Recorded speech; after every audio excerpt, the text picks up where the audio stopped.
guys, now when I said I was going to teach you guys how to make bread pizza, I'm sure a lot of you thought we're going to use already made bread. Wrong. We're going to bake our bread from scratch. What that means is, yay, a free bread making class. Now guess what, bring out your writing pad because it's going to be one of the easiest bread recipes you've ever seen. Now first of all, note that flour. This is all-purpose flour. There's also bread flour. It has a lot more gluten. It's best for your bread, but you can always use your all-purpose flour, right?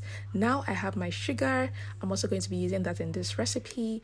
And I have my instant yeast. Now you already know there's a difference between active yeast and instant yeast. Instant yeast doesn't require protein, while active yeast does, right?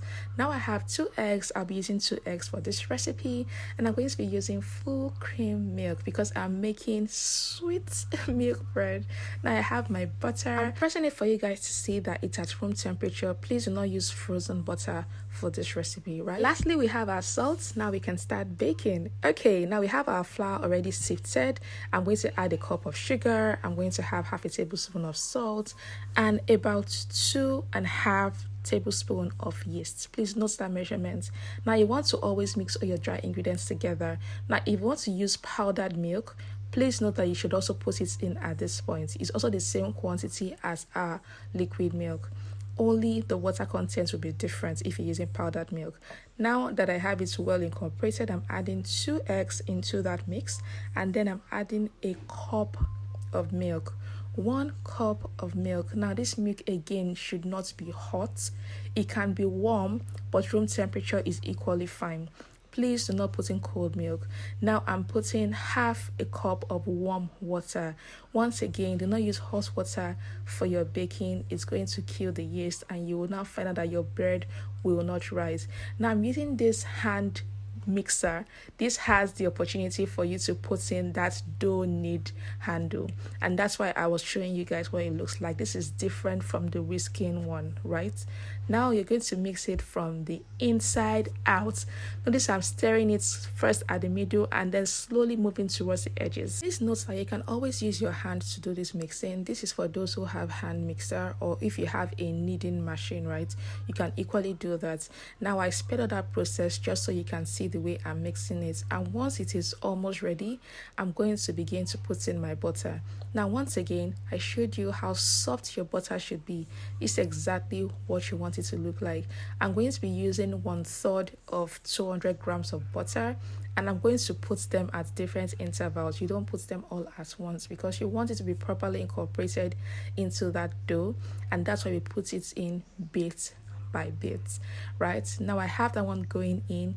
Once again, I'm kneading it, and then I'm putting it the second time, and then I put it in again the third time. You see me do that shortly. So that's my 1/3 of the 200 grams butter that I divided into 3. Once again, if you have your butter that has been frozen, all you need to do is just place it on your countertop and allow it to defrost by itself. But it should not be fully melted, right? It should be soft but room temperature. I hope that is really clear. It's really important because every temperature of the ingredients you put into your bread is going to affect the outcome. You do not want your bread to taste crusty like your meat pie crust, right? So that's why you don't use cold butter, you use room temperature. Now I'm mixing that well together, and you can notice the change in the consistency right now. It is very smooth. The butter, the milk, the sugar, everything has gone in. By the way, if you don't like your bread really sweet, you can reduce the quantity of that sugar, right?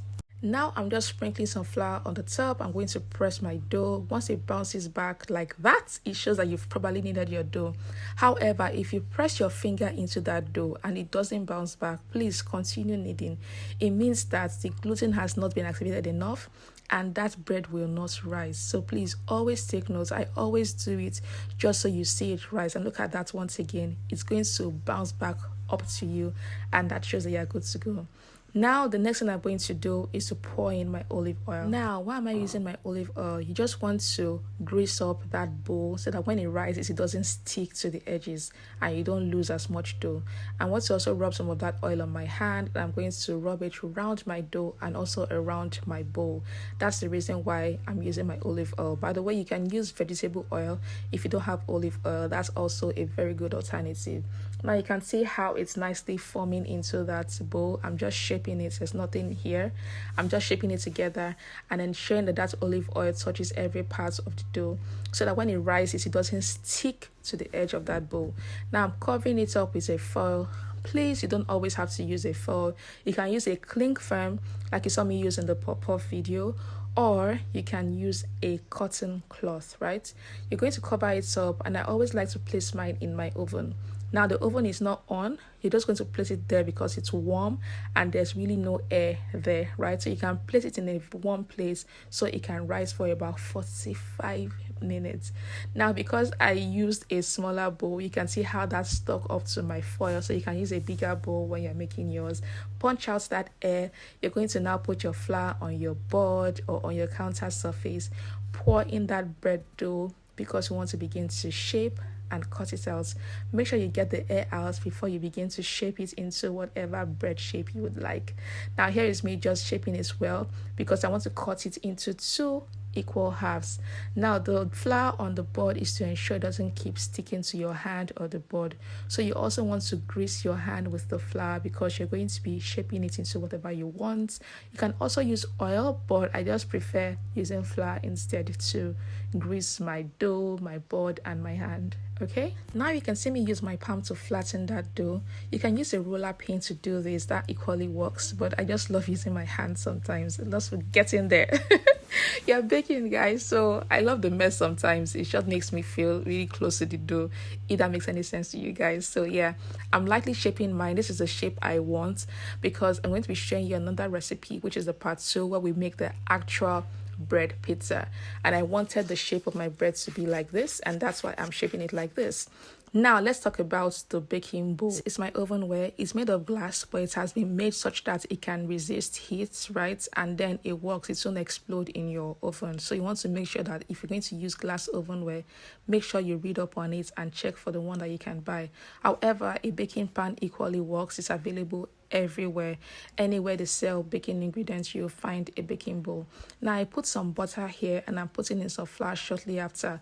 What am I doing? I'm trying to create a non-stick material for my ovenware. That way, if you do this, your bread or whatever you're baking will never stick to it. It's one of the greatest hacks to get the perfect non-stick bake pan.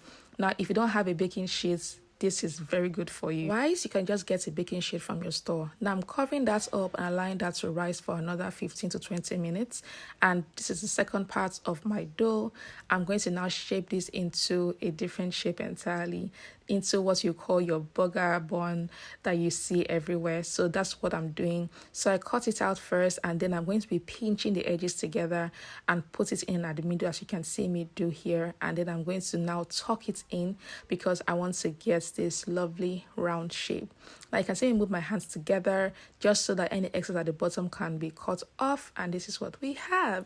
Now I did the same process here because I didn't have my baking sheets at hand, and I've just placed that into the bowl. Butter, flour for your non-grease effects, right? Once again, you can see me do that lovely shape, that round shape that you see for your bread, and this is just so perfect. Now once this is good and ready, I'm going to add it to the others that are here, and again you're going to take that and allow that to rise. You don't put it immediately in the oven. You're going to still allow that to rise for a bit, at least increase in size, and then you can now begin to bake. So let's take that aside and come back. Now in about 20 minutes, this is what we have. You will notice that it's already doubled in size, and this just shows that everything is going well. Your yeast is perfect. Your gluten has been well activated in your bread. This is just so beautiful. Now we're going to put a rub on that bread. Now I'm going to be using about 2 tablespoons of honey, and I'm going to be using 1 egg. Usually I would use just the egg yolk, but for this class, let's just use all the eggs, right? You saw me crack that egg into that honey, and then you're going to use your fork to mix all that together and make sure it's properly whisked, and you're going to put that lovely rub. Now what this is going to do is it's going to give your bread one very beautiful brown color, and of course the flavor is also really amazing. Some people do not like putting eggs, but I think it's really fine and it's really nice. It just gives your bread this lovely professional feel, and it also gives it a very lovely taste, so you should indeed try it out. Now I'm putting that on all my bread, guys. Just look at how lovely it looks, and you will also notice that it has also doubled in size. It's just really good and really nice. Now, one thing I should also mention here is that I had already preheated my oven. Now guys, make sure you always preheat your oven or air fryer before you place in your dough. I always do that whenever I want to bake. It's really important so that your bread or your cake or whatever you're baking doesn't go into a cold oven. Put it in. I'm going to bake this at 180 for about 25 to 30 minutes. And guys, this is what we have. Now you're going to place your skewer in to check that it is well done. Now if it comes out dry, then you're good to go. If it doesn't, it means that you have to keep it back in that oven until your skewer comes out dry. And guys, this is it. Very easy, so amazing. Follow the measurements well and you will get a very perfect bread. Now I told you about that non-stick. That's it. Nothing required. Your bread comes out without stress. This is one of the best hacks ever. Let's do a recap of all the things I mentioned in this video. First of all, you want to make sure you measure all your ingredients accurately. Guys, can you first of all look at how that bread is coming out? Hey, it's so fluffy. What? Okay, back to our recap. Number 2 is make sure your eggs and your butter are at room temperature before you start your baking. Number 3 is that you do not use hot water, you do not use cold water, you use warm water to bake your bread. And another one is that when your dough is rising, please keep it in a warm place. Do not keep it in a place where air is accessible, otherwise it will not rise. Another thing is that when you're also baking your bread, to check that it's done, you're just going to insert a skewer at the middle of that bread. If it comes out clean, then you're good to go. If it comes out with some dough or stickiness on it, it means that the bread is not ready. Last but not the least, guys, you want to make sure that rub some butter immediately after it comes out of the oven to give it that shiny look. That's another hack that I just taught you guys. Now guys, enjoy your bread and have fun. See you in my next video. Bye.